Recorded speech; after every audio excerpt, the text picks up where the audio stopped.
I'm going to post a link. Hold on, hang on. I just need to post the link in case anyone wants to watch. Take me just a minute here.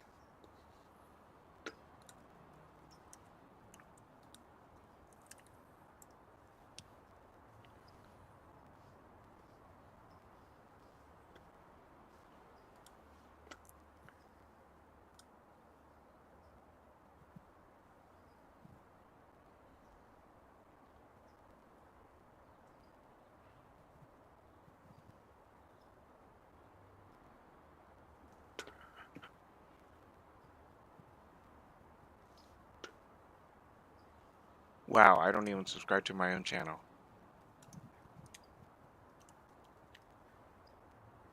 How is that possible?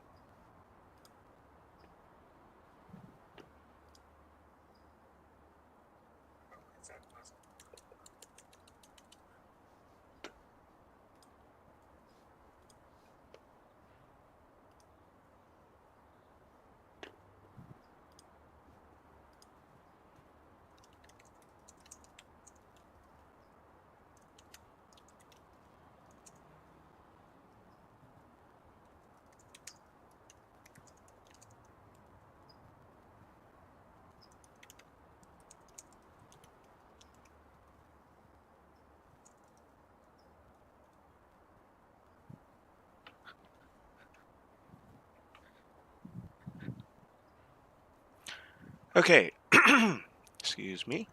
So yeah, this I believe is the stock scenery. I don't remember buying Geneva, and I'm presuming Brussels is the same. Anyway, it's a nice partly cloudy day here in Geneva. And what are we flying?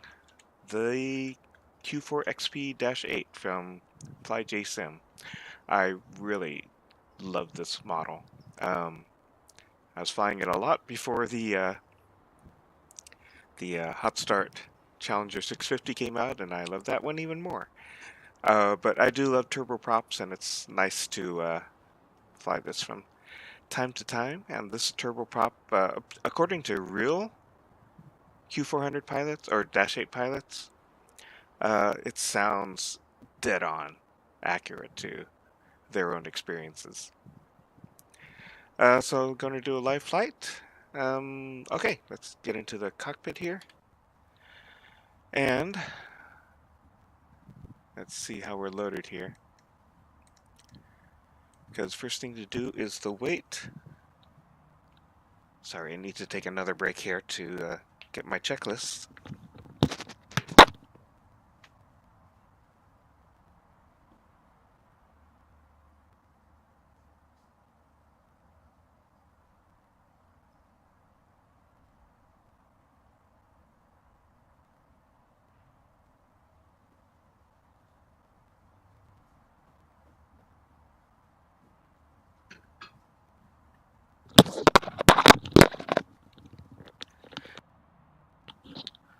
Okay, sorry about that. I brought my checklist here, and then for no reason whatsoever, took them away. And, okay. So there is a checklist built into this, but I rarely use it. I just use my external one. So first thing I need to do is get this thing powered on. I will actually use the GPU.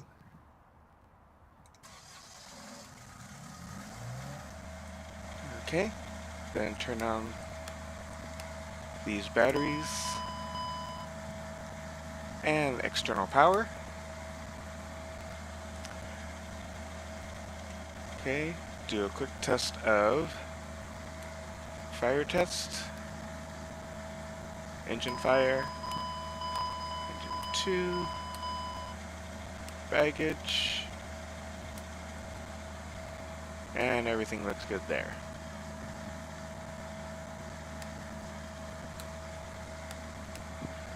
Okay, right, so first thing, weight and balance. Actually, I should have done that.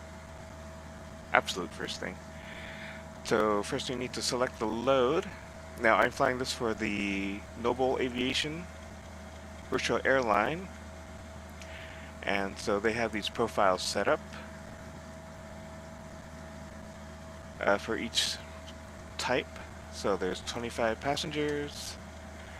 Cargo is a very light 300 kilos. As far as I know, the time en route doesn't matter. Fuel is, we'll call it 2,300 kilos. And let's see how this compares here. Zero fuel weight is 20.6 tons. Yeah, that's not too far off.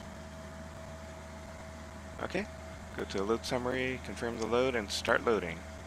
So the first thing that's going to happen is the fuel truck's going to come right around here, and it's going to take a while. And if I finish up everything before all the loading's done, then I'll just click the button to do a fast load.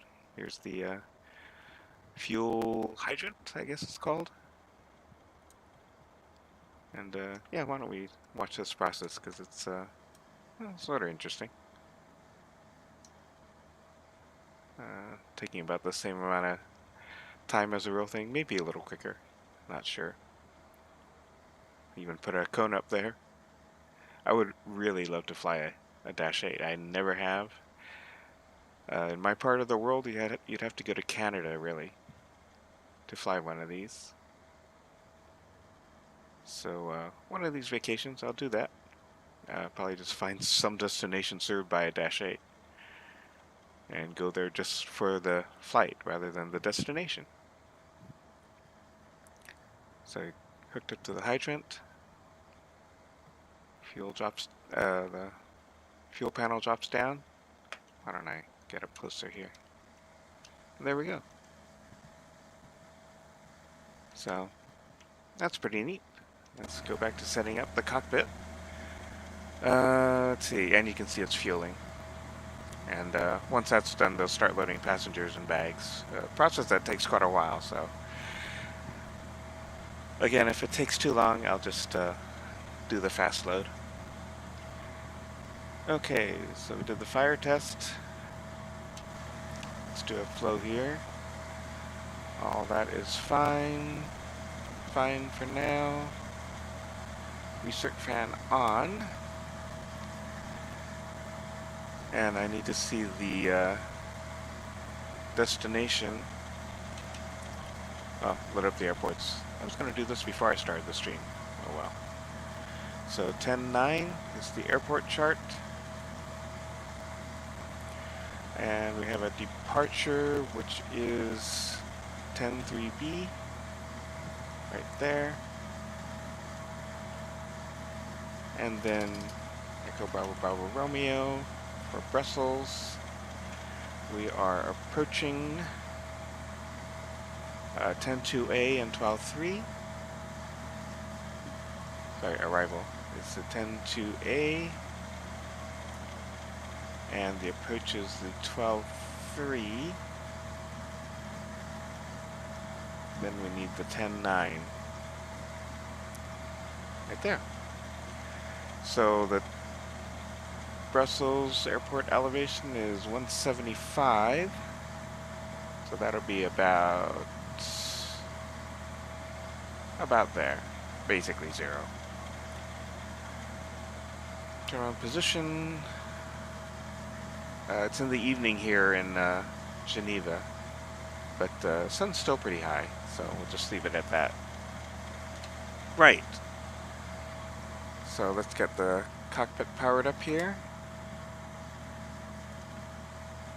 Power up the MCDUs, or the FMCs, and our displays.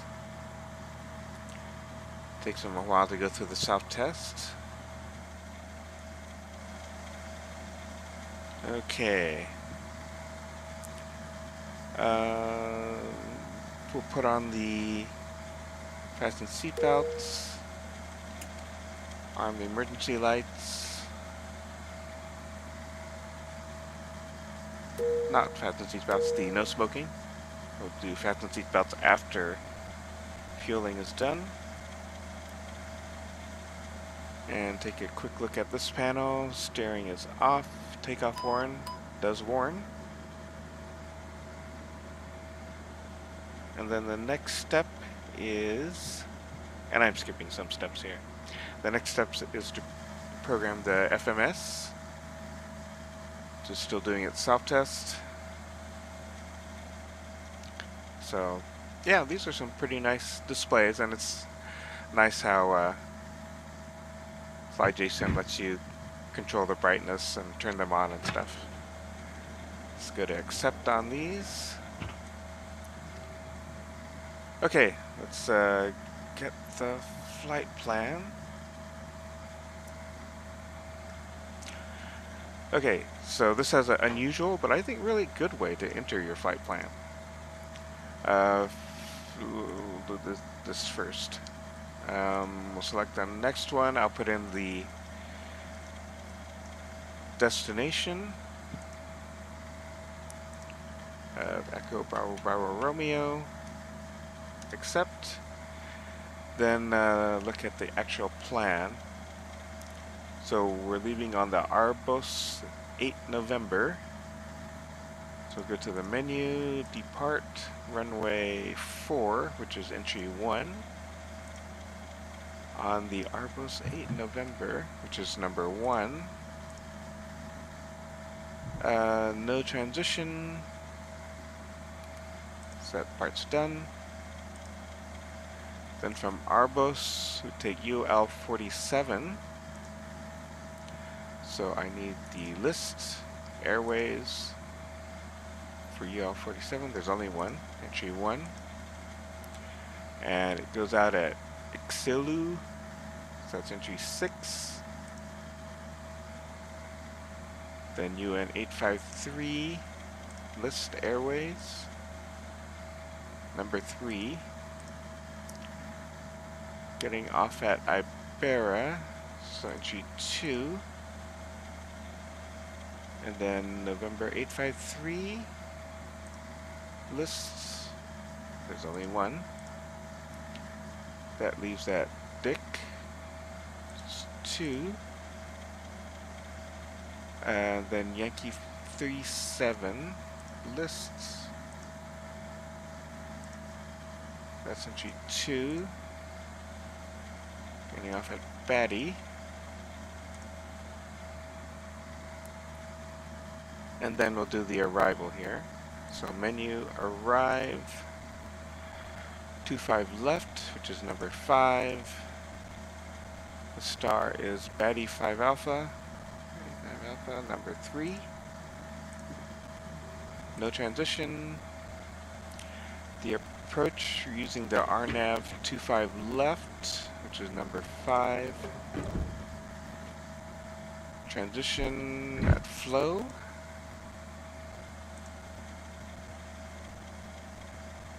Okay, go back to the flight plan. So this is our airport. We're leaving here.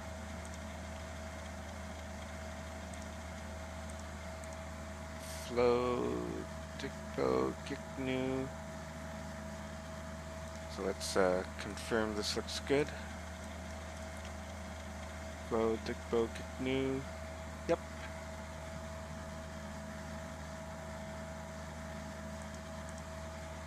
Okay, are we done fueling? It is fueled. All passengers aboard, they're still loading the bags. Okay, so let's take a look at the fuel, or the weight. We have 25 passengers, 300 cargo. Fuel, what did I say, 2,900? Is that what it was? Fuel. 2,300. Okay. So that's done with the FMC. Let's copy it to FMC 2 or FMS. Okay. Flight plan looks good. Ground to cockpit. Tow is driving up. Alright. Let's start up the APU.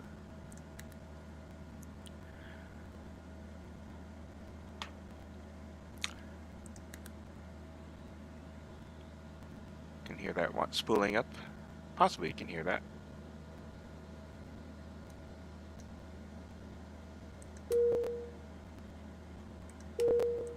Okay, that's what I meant.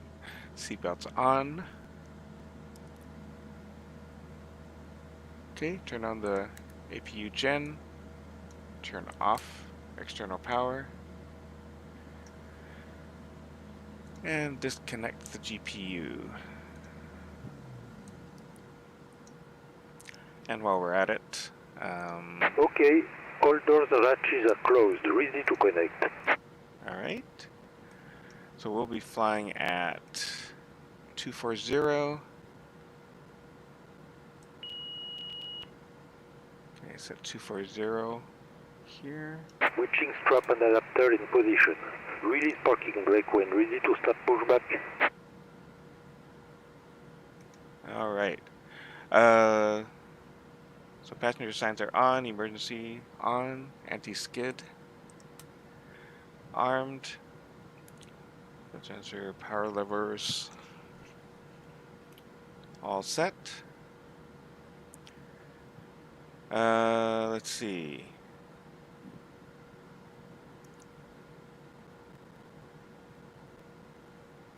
So the APU bleed is off. These use electric starters on the engines, not compressed air. So the APU only supplies electrical here. Anti-collision to red. Engines clear for start. Okay. I don't even know if I needed a pushback. I don't think I do. Okay. Disconnecting tow, standby. Alright. So, other things to set up. The runway heading. Leaving on 04, which is 44.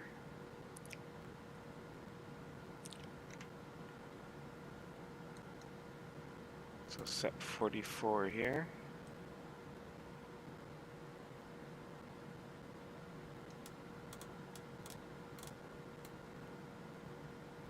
That was funny in the movie Catch Me If You Can. Leo Tow is DiCaprio. disconnected and bypass pin has been removed.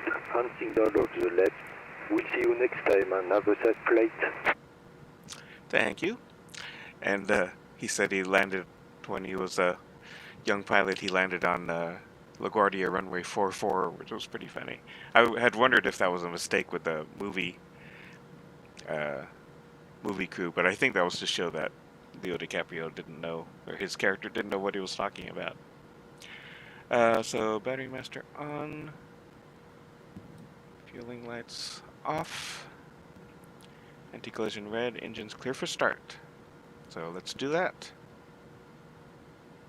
Let's check over if anything else is needed here. Okay, let's start the engines. Select engine 1, start. Go to 15%, then give it fuel. Come on. ITT's coming up. Let's take a look outside.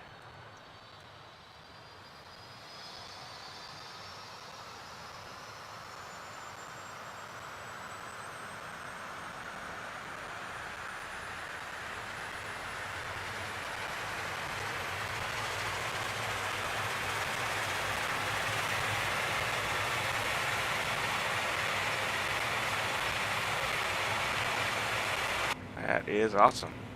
Alright, start up engine 2. Select 2, start. Wait for 15%. There we go.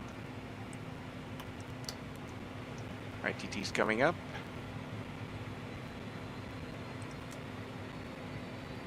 Need to set the nav source to FMS1, both sides. So pilot and first officer showing the same display.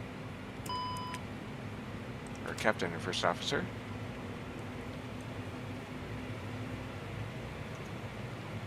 Okay, engines are stabilizing.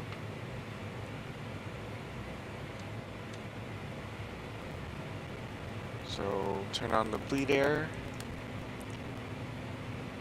Gens are on, so turn off the APU.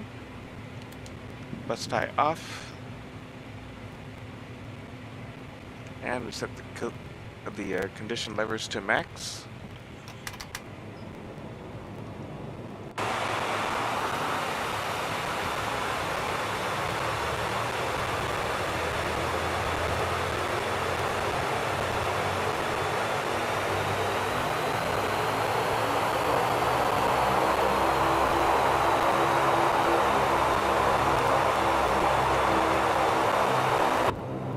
That's why I want to fly one of these. The sound is incredible. Hope you can hear me. Let's see, battery temperatures, condition levers. So we'll set both of these. And we'll open this up for the backup. And test the elevators. The elevators are moving. Turn that off. And guard it. Flaps set.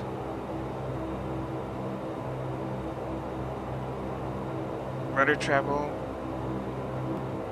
Good. Set the steering switch.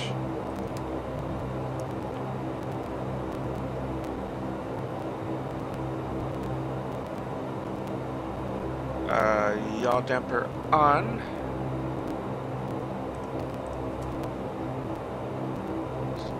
Nav source, get the V speed just by clicking here. So our V1 and V rotate is 114, 119. Light load here today. Set first officer to navigation display. And set the range here. That's probably fine there.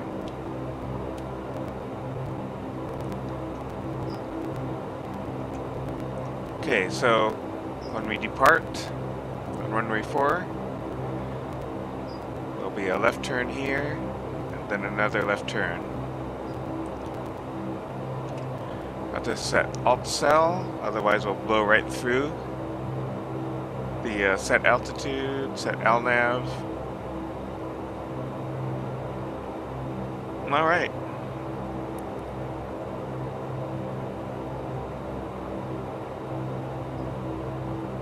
So set taxi light.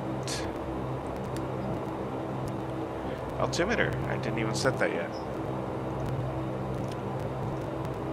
We got 1019er. 10 there.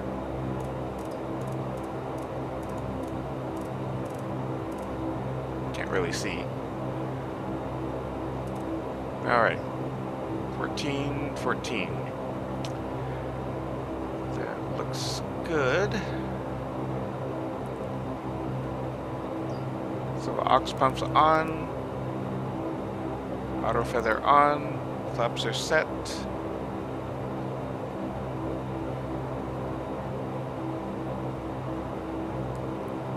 Release the brakes. Check the takeoff horn. And it's quiet. I don't know where I'm going. So here, so we'll just taxi straight on here, along there, and we'll get to Golf for the R04 departure. Okay, gotta squeeze the throttles a little. There we go. Nice looking airport. This is just a standard gateway airport. I was looking, I've made maybe a couple dozen gateway airports that should be on the gateway now. But so I'm always looking at what other people did. See if I can do better. I'm a little scared to stay on the taxi line. The wings on this are really long.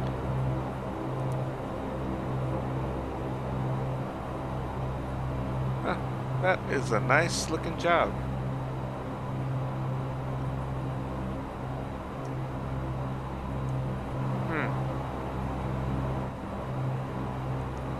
Interesting. Okay, now I feel like I can go on the taxi line. Pitot heat is on.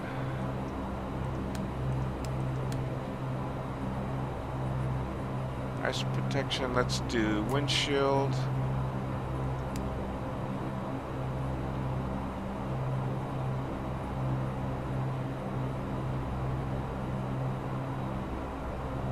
Alright. So we'll go to the end of runway 04. Alright, let's get lined up here. Go a little faster too. You know, these dash 8s are very low to the ground, so you feel like you're taxiing faster than you actually are. We're only doing 17. Well, okay, let's take a look at us taxiing by.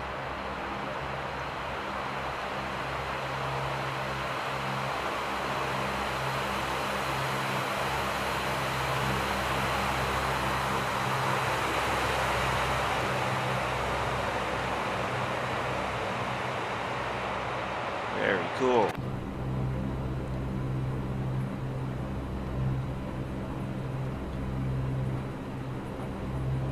So this is part of a oh god, what was it called? Let me take a quick look. Oh, I need to start that. But I did take a look as we go careening off the taxiway here.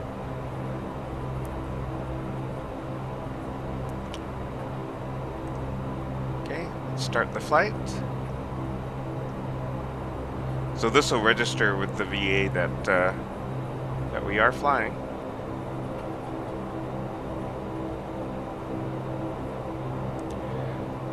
So you really barely need the brakes at all. Actually, this is a little more complex than I thought. Okay, so we can stop here. Because the prop pitch can basically stop you like brakes on this plane. And you just control that with the throttle. Oh, I do need a little brakes here.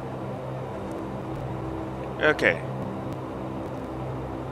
So let's make sure we are registered here. Oh, I'm the only one flying. Okay, so that's working.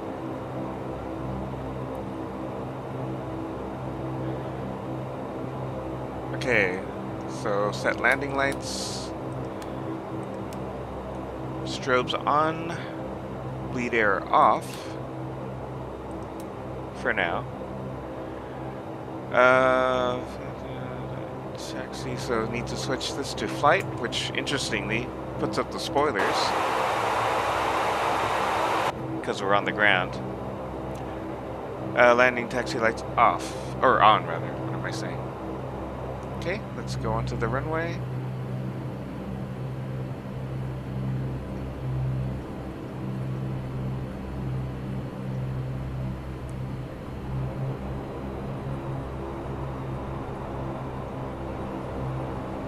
Approach is clear. Runway's clear.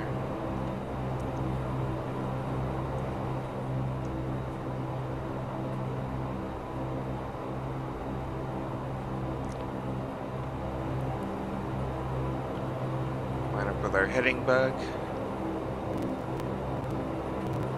Okay, everything's set.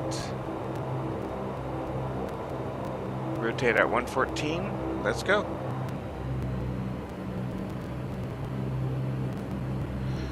So first I need to, forgot about this, turn off that lock and Go over the latches.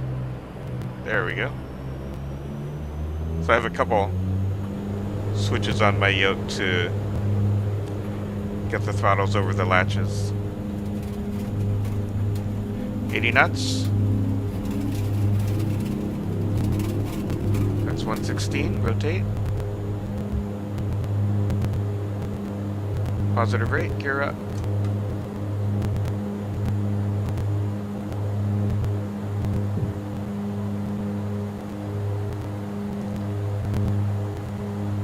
And flaps up.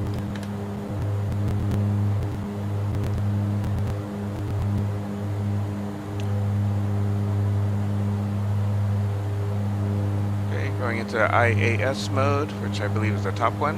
Yep.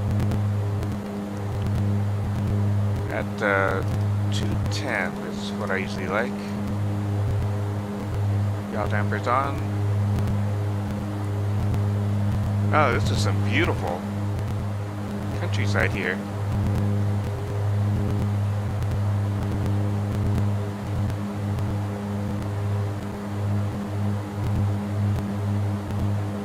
Down a bit. Very nice evening here in Switzerland as well.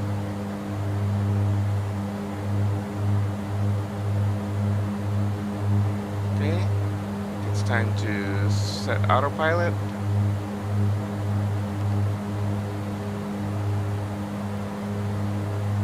So flaps up, landing gear up. We'll set climb power. Really a prop pitch setting. Bleed air on, so we'll start pressurizing the cabin. And turn the aux pumps off. Auto feather off.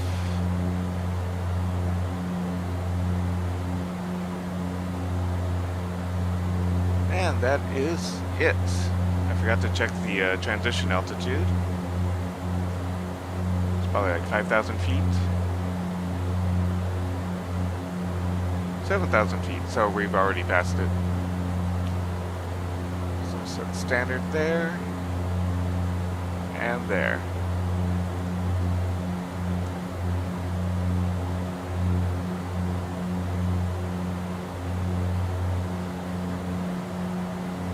So cabin pressure. To approach our first waypoint. Yeah, this always looks really high. 1,000 feet per minute? Doesn't seem right, but I've never seen anything different. Let's see.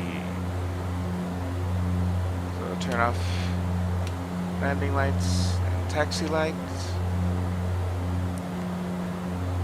And everything else looks pretty good.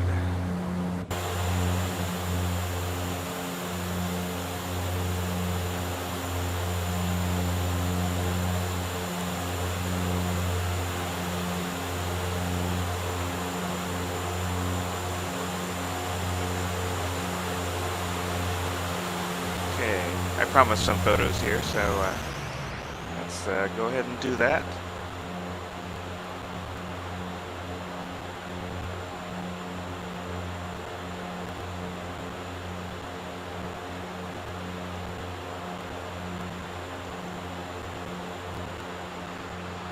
I do think these Dash 8s are really gorgeous.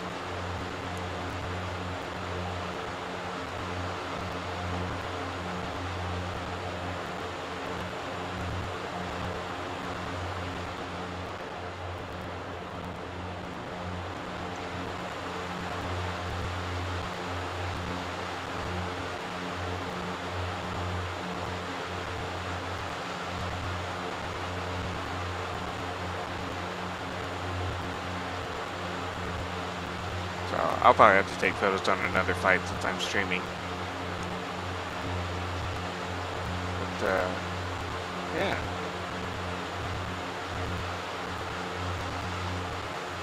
So you can see the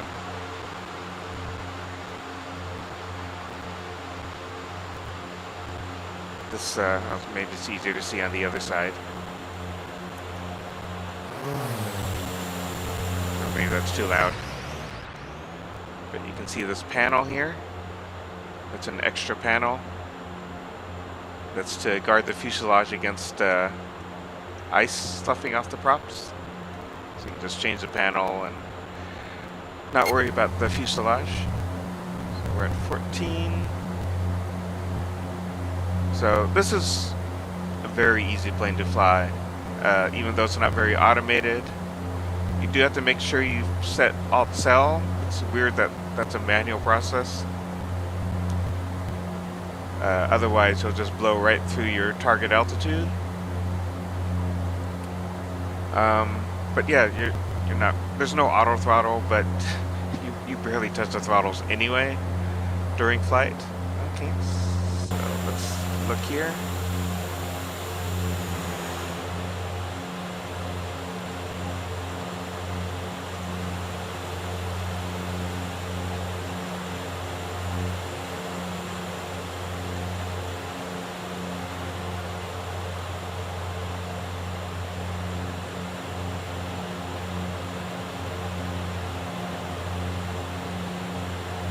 All right.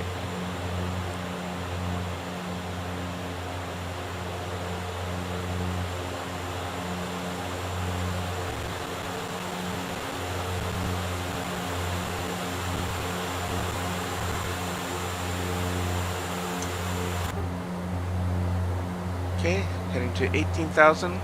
Let's see. Let's take a look at the route here in the ACAR software. So it's showing you a live position here. And we're just heading up through most of France. There's Paris there, and into Belgium.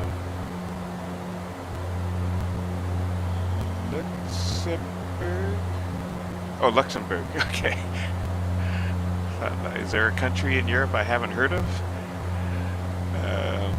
Yeah, wow. I should get a little better with my European geography here. Anyway, we'll end up in Brussels here. Brussels. I don't really know how they pronounce it. I actually have been to Brussels. That was probably over 20 years ago. It was when I was visiting Paris on vacation. And we took a drive over to Brussels, didn't really know what to do. Then we headed to... Oh boy, where did we head to? Oh, to Holland. But we didn't spend much time there. Got some great food there though.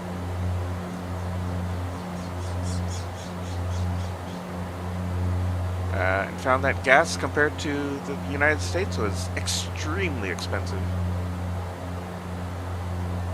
Even back in the 1990s.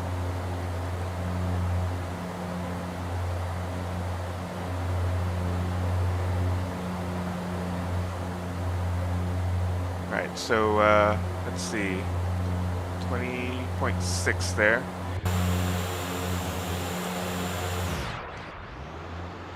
So props to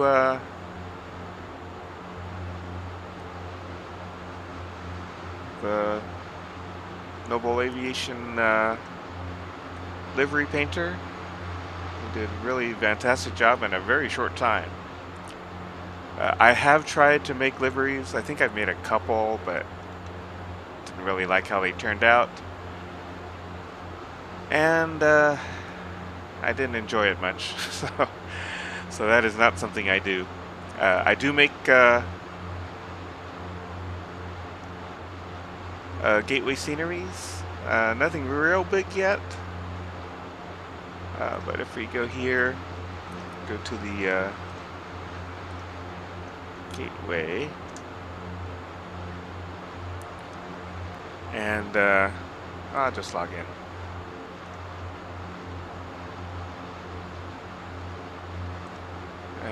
My artist page, I have done several. That's the first one I did. It's also the last one I updated. This is in Wisconsin. This is the favorite one I've done. This is on the island of Kozare. which is in the Marshall Islands. Some of these I think. Oh, I did Enumclaw? I didn't know that. That's in Washington, obviously. These are in French Polynesia. And yeah, a lot of these I don't even remember doing. But they're all pretty small. This one's in Oregon. Tiny little airport there. Yeah, this one's in California. So some of these are getting pretty old. I did a few in Colombia. And yeah. Yeah, this is the second one I did, sort of an interesting airport in Wisconsin.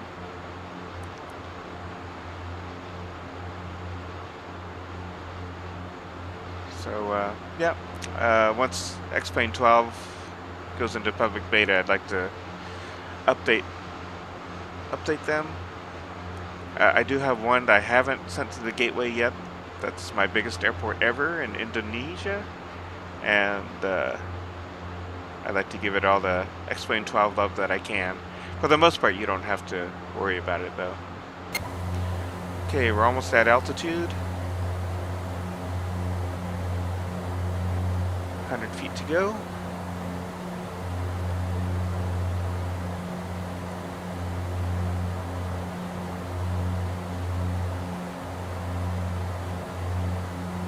Okay, so we are at altitude, so I'm going to go to cruise power. Right there.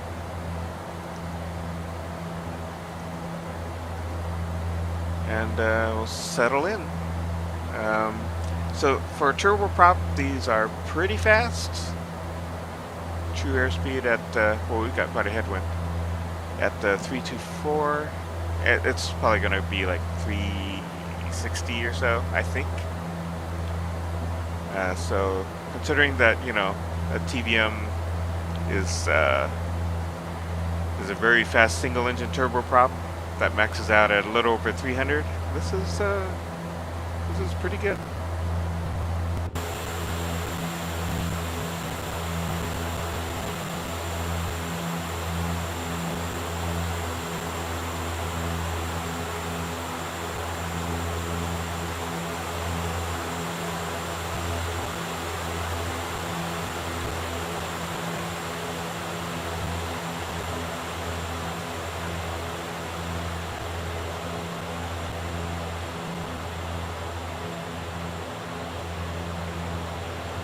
Okay, well, let's take a look at the cabin. I don't think a lot of people... Oops, I'm used to the Challenger 650 controls here. I have to get used to doing something different. Okay, very nicely modeled cabin. Have some controls here for the flight attendant.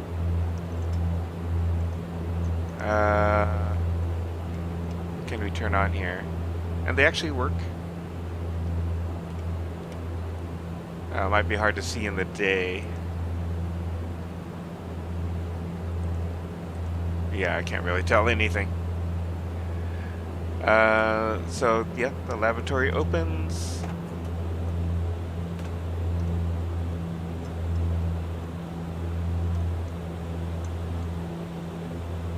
So, nicely modeled. Famously, it flushes. I forgot how to do that, though.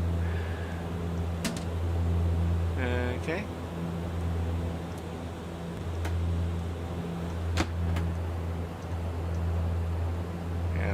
I'm still doing the Challenger commands here. So seats are very nicely modeled, including the tray tables.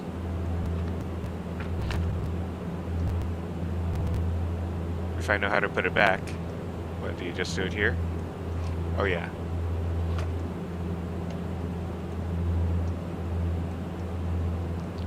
Not easy though.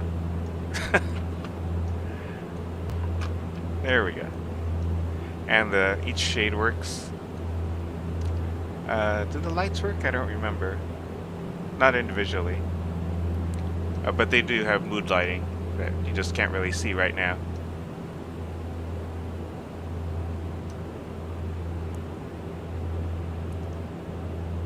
And you can hear the sound of the engines change as you move to the back. So, yeah, the back, I've heard, is the quietest. So we get to the galley here.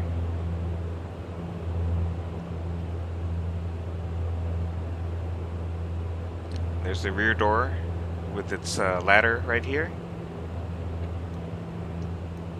Okay, and the luggage bin's open. And not only that, one of the luggage bins has stuff in it. With this little toy airplane that you can click on. There we go. And we'll see it again momentarily.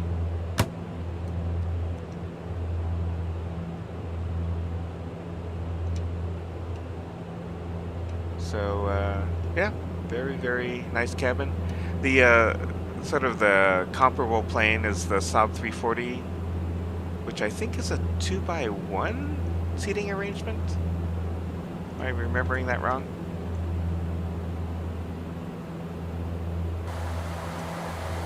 And there's the airplane.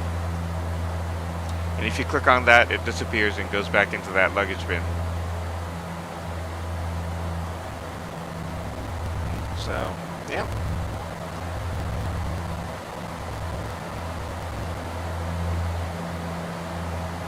And what's sort of funny is on the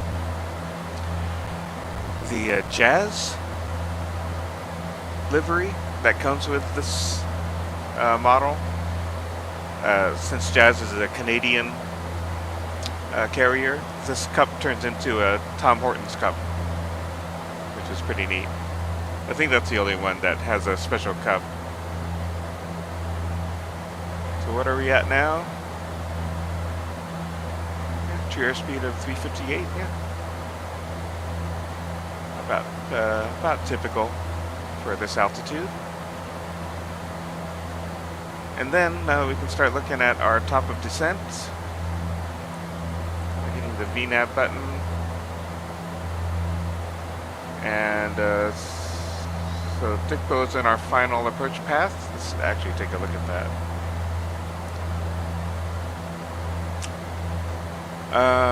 Let's see. So right here, what's the altitude? 3,000 feet. And 2,000 here. So it's going to calculate this for 3,000 feet. We need to give it a target vertical speed. It automatically puts in the negative. Enter that, and our top of descent is in 171 miles. So I'm not going to do the full flight, just because I'm going to run out of stuff to say.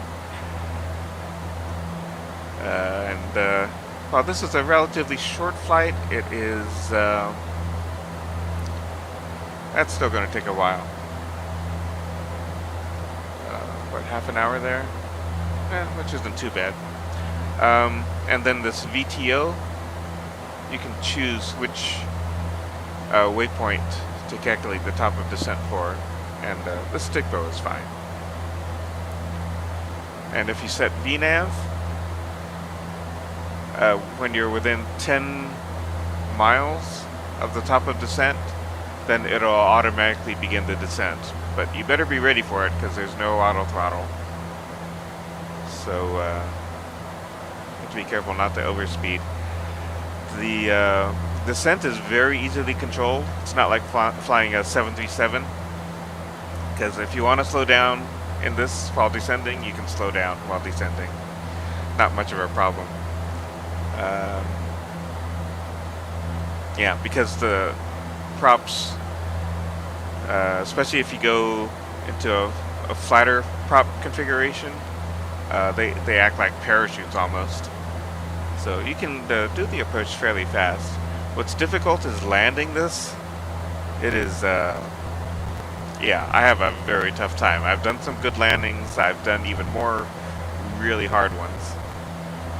And you can, it's sort of interesting, you can choose a flap 35 or a flap 15 landing. I've never done a good flap 35 landing. Oh, well, how long is this runway? Here. Should be long. 2.5 left. Yeah, 10,000 feet. Flat 15 is fine. But then once you set that and you click here, which I typically do while descending, it'll calculate the proper V speeds for landing. So I've done a few good landings at flat 15, and as I mentioned, 0 good landings at flat 35. So I always hope that I'll be landing on a long runway. So I mentioned earlier, and sort of ran out of time, or got busy with other things, I mean, that this is part of a tour for Noble Aviation, so, and I forgot what it was called. This one, VIP and Executive Tour. So we're on this leg from Geneva to Brussels. Yeah, so not quite halfway through. But yeah, I am having so much fun with this virtual airline. It's only the second one I've been a member of. The first one was actually quite good too, but they were very strict about not flying, and during the holidays I didn't fly for a little too long, and they canceled my account. And they'd be fine letting me back in, but I would have lost all my time and experience and everything. So I decided to not have a virtual airline for a while. But then this one started up. It's fairly new, and I think Christoph has done a really incredible job growing it, and I'm having a ton of fun with it. I do owe him a round the world route, which I'll hopefully get to spend some time on this weekend. I may be trying to do the impossible and trying to open it up to a plane like a Dash 8 and similar planes, but it might be too difficult. I'll need to figure that out. Let's see, what else can we talk about? Oh, let's see, what's our Papa descent in 144.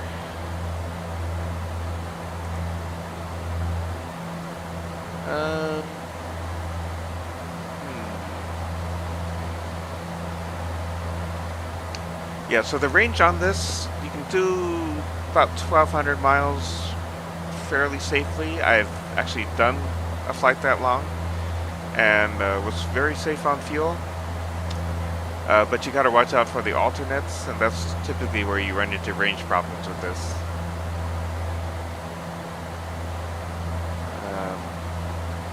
So yeah, that's what I'm working out with the Round the World Tour.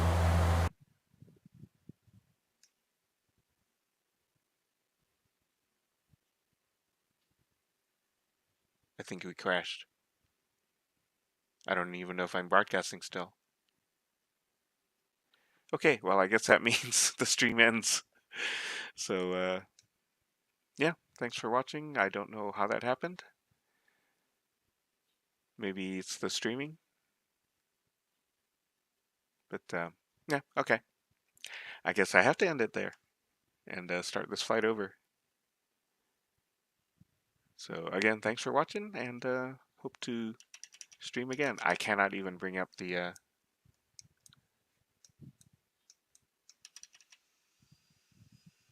streaming controls. Oh, there we go.